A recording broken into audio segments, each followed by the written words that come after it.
Hey everybody, welcome back into Bayou Time. Harry McCullough here. We're going to talk a little bit about, well, rebuilding after Hurricane Ida a couple of years ago. We're still in the process of that. But plenty more to talk about with Chris Pulaski at Terrebonne Parish, Planning and Zoning Director. And we're going to talk about a few things, but I guess as we're coming to the end, hopefully most people are coming to the end, putting everything together. There's still a lot of work to be done when what's required, what's planning, what permits you need, that kind of stuff. Mm-hmm. But a lot of things aren't, it's not just parish trying to get in there and get their hands on fees. A lot of these are free, but they are required for down the road when you want to sell a house or do that kind of stuff. Right. So the parish back in, 2018, I believe it was, the parish waived a number of permit fees, not waiving the requirement for permits, but the fees. And we're talking about mainly things that are deemed residential renovations. So if you were going to, say, give your kitchen or bathroom an update, or you were going to build a shed in the backyard or a fence, swimming pool, those kinds of things, the parish had waived those fees. Now, but again, the permit requirement has never changed. It's always been there. Things like new construction, whether it be residential or commercial, or additions to residential or commercial, those still have fees, as do trade permits, so electrical, plumbing, gas, that kind of thing. But your basic residential renovations, the fees were waived. Now, if you get into a situation where you start building without a permit, we do issue a stop work order, and you have a grace period of, I think it's 5 days, to come in and apply for that permit to avoid any penalties. But if somebody doesn't do that, if you do have penalties, then even if it's the type of permit where the fees were waived, if you get into a penalty situation, then you would have to pay not only what those fees would have been, but double that. That's the penalty. But we're not seeing a whole lot of that anymore. I think most people have figured out that what permits or fees are waived and so forth. And then, of course, Hurricane Ida, we waived those, any hurricane permit-related fees were waived and still are for hurricane, related work and that kind of stuff. But the permit fee or permits themselves are still required. That's never changed. So really what I wanted to talk about was, after the storm, we did over close to 15,000 permits in that first year. Normally our permit average is about 2,600 permits in a year, and we did close to 15,000. So it was pretty busy in the permit office for quite a while.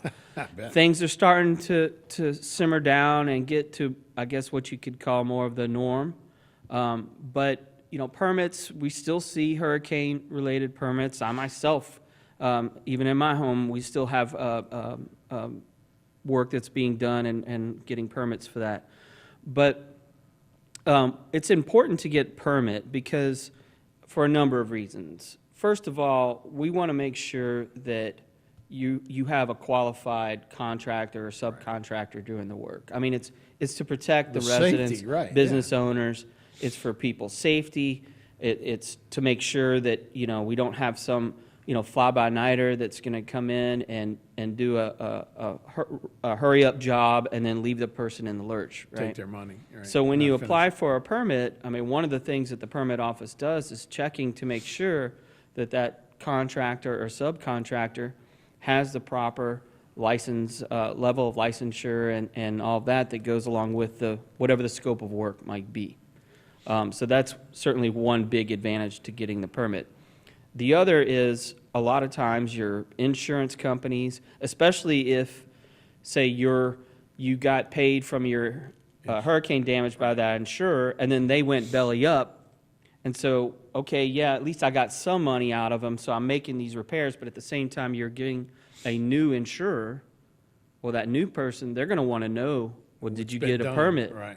Let's see the permit. Same with your mortgage company. Let's see the permit. So, you want to make sure that you have all that for your own personal records. Yeah, and look, most of the time it's for, electricity or to make sure there's hurricane straps if you're doing those kind of things that are all now mandated that are new restrictions for building in this area. We don't want just throw up some cardboard and then it blows away the next storm either. Yeah, and in January of this year of 2023, the state had adopted a new set of building codes.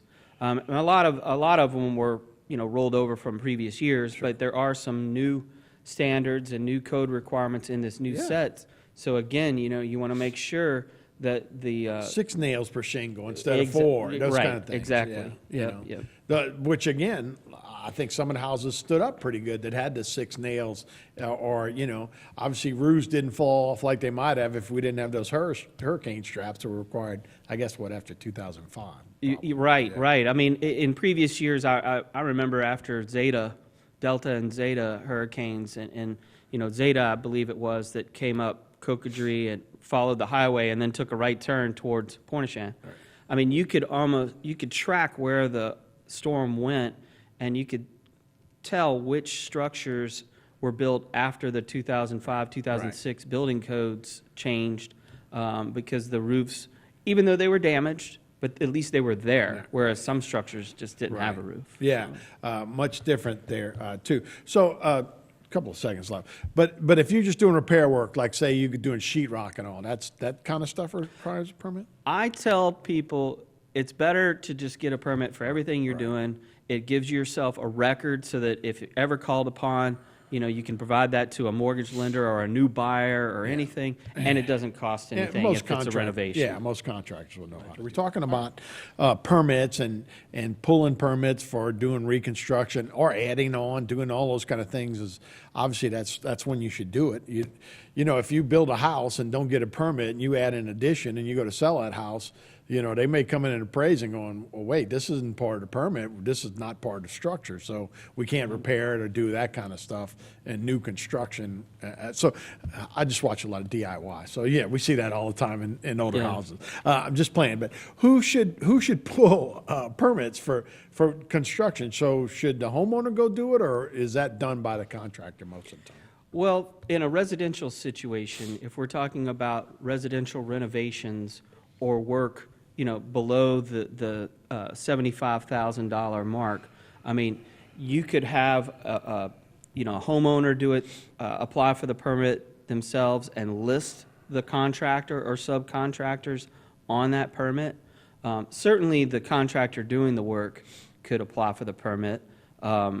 Any new construction or residential construction over the $75,000 mark is going to require a residential contractor's license. And whenever you do apply for a permit, again, whether it's a homeowner or the contractor, there's still places on the permit application to list out the contractor or subs. And so that's something that if it's a homeowner applying for it, they're going to want to do that. They're going to provide the permit office with a list of those, because again, part of our process is to vet and make sure that the people doing that have the proper licenses and insurance and so forth with the state contractor licensing board. And that's to protect the homeowners. I mean, you might think that, you're going to save yourself some money, by trying to fly under the radar, but you're going to eventually burn yourself in the long run, because like we talked about, I mean, if you're years down the road, if an insurance claim or a mortgage company, you go to refinance a home or sell your home, I mean, people are going to want to see permit records on things. Oh, you built that addition in 2023? Well, I'd like to see the permit on that. Right, to make sure it was done right. And again, that's to protect both, the buyer and the seller. Yeah, and you want to make sure they're doing it to code, they're doing it safely.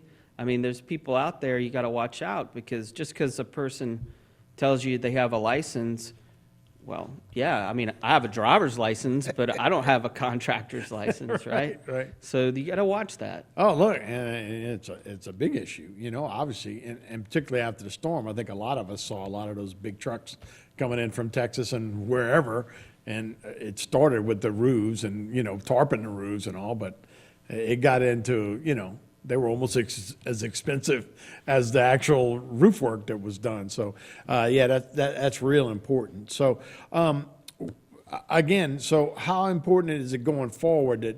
Can you get right by it, or how's that work? I know you said if it's later now, there might be a penalty associated with it, but. Well, yeah, I mean, that's if you start working without a permit, I mean, we try to work with the property owners. I mean, sometimes people just weren't sure, or they thought that their contractor was getting the permit, and I would strongly suggest that everybody out there have that conversation with your contractor to say, okay, who's getting the permit in this situation? Am I doing it, or are you going to do it?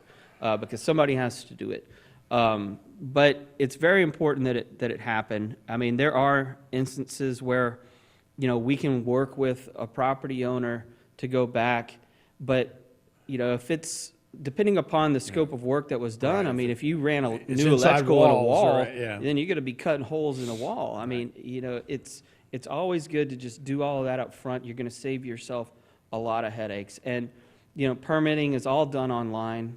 mypermitnow.org is the website. Now, I know that there are people who, may not have access to computer or not familiar with it. You could also do it on your phone.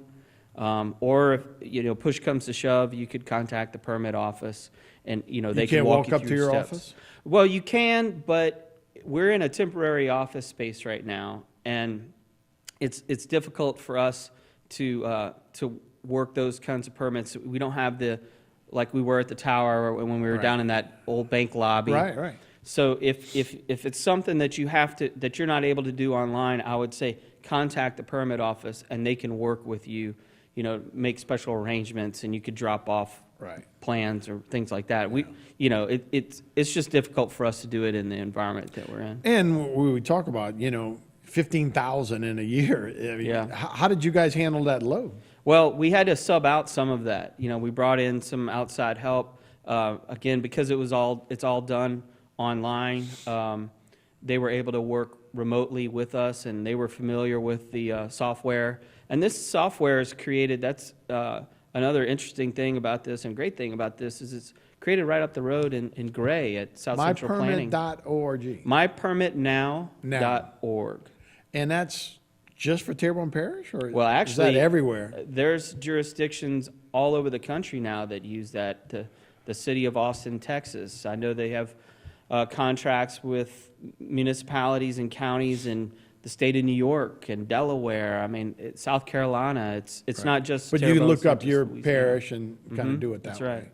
Because all different. But it's all hosted right. It was developed and hosted up the road in Gray, which is a great. We've talked about diversifying the economy on your program before, and software development and things like that is a great way to do it. It's something that a lot of young people are interested in, and here's one example locally. Right. No, that's awesome. And Gray right there. And Silicon, I guess, Bridge. Well, that's Schriever. But, that's a great job. And, man, great to see that they're branching out and going all around. In downtown, Main Street, there's a lot of construction going on. A lot of stuff that ain't there no more, but a lot of construction going on as well. And here to talk about it is Chris Pulaski, the Terrebonne Parish Planning and Zoning Director. So we'll talk a little bit about downtown construction and the Rotary Plaza, which I was shocked. You said might be ready by the end of May. Right. Norris and Boudreaux are the contractors on it, and we have biweekly meetings with them and the business owners in the area and all the design team, engineers and landscape architects involved. And the schedule that they're working off of right now is showing by the end of May. That's incredible. Now we have, Mother's Day coming up, and we have graduations coming up. So, those businesses, the boutiques, the restaurants, Milano, and so Downtown Joe. They need it. They're all still open and have been open this whole time. So, I just want to make sure everybody is aware of that, and please, they've been good corporate citizens, right? They've been very cooperative and patient, and I know it's been difficult for them, but, you got to, we're going to have this little bit of an inconvenience, right? But I think the end is going to be just certainly worthwhile. Awesome. So anybody that doesn't know, that little triangle right there at Boulanger, where Boulanger comes back to Main Street, Yep. it's that little triangle right there is going to be Rotary Plaza, and y'all doing a lot of things in there to make it, it's a pedestrian mall? That's correct. It's a pedestrian plaza. So Rotary, celebrating their 100 years in Terrebonne Parish, and so they did a bunch of fundraising on their own, and then we combined that along with state and local dollars to fund this project. It is a pedestrian plaza. We have a couple of images. Let's go with just the still images right now. And so basically, this is a shot looking from Greenwich towards Main Street. So that's Mahoney's and the balcony on the left. On the right is the boutique, Bloom West, and then Milano and the patio in the center there, and Lindsay Sinak's studio, and then you have Downtown Joe in the background. But you see the brick columns. There's 4 sets of these brick column pairs, and they have this metal arch that goes across. And although this image doesn't depict it exactly how it will be, but you can see those string lights that run along. Okay, imagine those will be all the way around that arch. So it's going to be like a tunnel of light. And those are festoon lights. So not Christmas tree lights, but Right. the hanging lights like that. So in that image, instead of it being open at the very top, it's going to, that archway of light will continue. And so we'll have tables and chairs set up in that plaza so that people can, move them around and sit in groups, but they can also patron the businesses on either side, get something to eat or something to drink and bring it out into that plaza and enjoy it, or just come down and enjoy the space. We have a fly-through that shows where we are with construction right now. And again, this is coming from Greenwich Street, so we're moving through the space. And you can see those metal frames. Those are where those brick columns will be.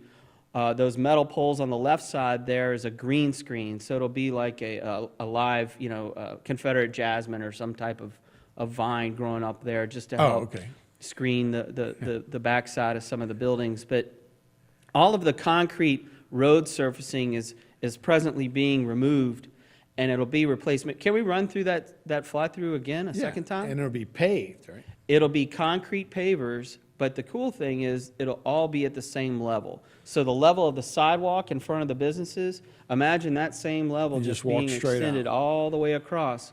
So, and of course at either end, it'll be sloped down to meet the existing level of Church and Greenwich Streets, because those archways that you see, they're actually tall enough for a ladder truck, a fire truck to be driven through. Wow. So although it will be closed to vehicular traffic, we can still have emergency vehicles go through there if need be. And so you have festivals there, and hopefully it'll attract all those kind of things, right? Exactly. And the parking lot off on the side of Mahoney's, we have leased from the property owner.